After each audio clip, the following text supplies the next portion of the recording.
Professional musicians, for example pianists, are especially dependent on functioning and healthy hands.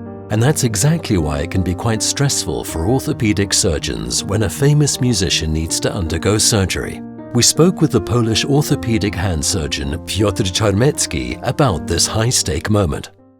Many times in the meetings we are talking about the professional musicians, that this is very hard to treat them, and so that's true for sure, but from my point of view I'm mostly nervous when I do something like a first time or something very highly technically demanding like microsurgical procedures or nerve procedures or some very hard correction of bony problems.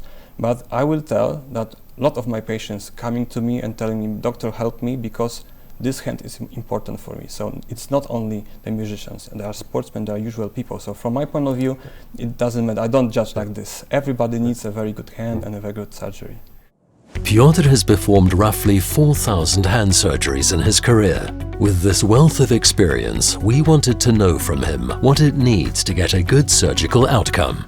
The technical details are very important, what kind of equipment you use, what kind of technique you have, and what kind of knowledge. But I think that one of the most important keys for me are the first clinical examination and history. That was always taught in our university, and I was always bored with that. But actually I found it very important to set a good diagnosis. And then at the end, what do you tell with the patient? How do you talk with the patient how you set the aims, the possibilities of the results, and some problems. If you will set them properly with the patient, you will make some kind of agreement. He or she will feel comfortable with that and have a kind of trust. I think that the success can be much more achieved than with other approach. What innovations are needed next in hand surgery?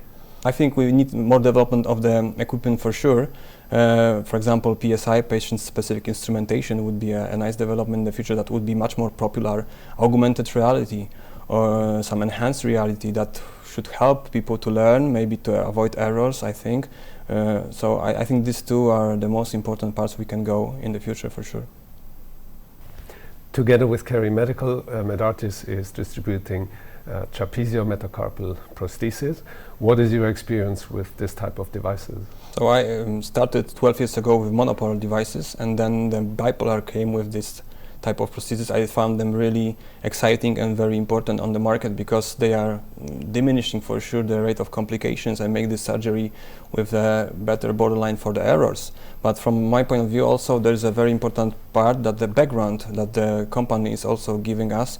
So the clinical research, basic research about how to position the cap, how to make it properly, and how to have a technical excellence in implantation.